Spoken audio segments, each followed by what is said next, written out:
In today's video, I'm going to teach you how to change email display name in Outlook. Your display name is the name people see when they receive your emails, so keeping it accurate and professional is important.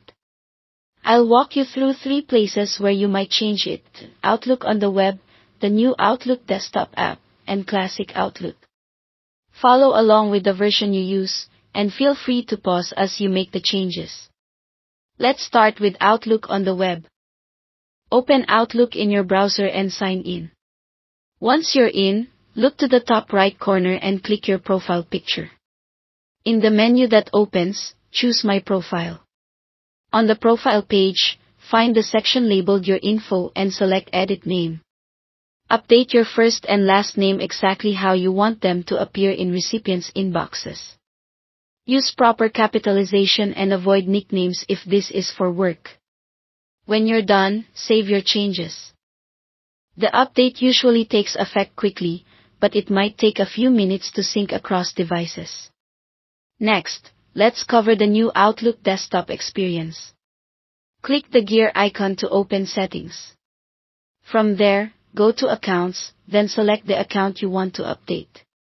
You'll see an option to edit the display name or an information field tied to your account.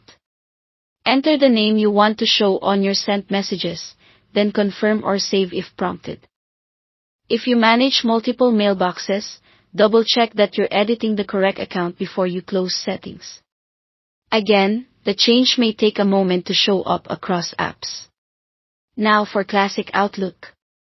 Open Outlook and go to the File tab in the top left corner. Click Account Settings, then select Account Settings again.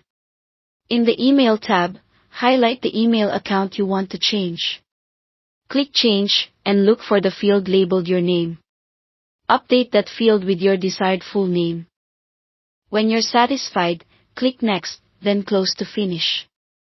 If you don't see the change right away, try closing and reopening Outlook, or send a test email to confirm how your name appears. That's all to it. Thanks for watching.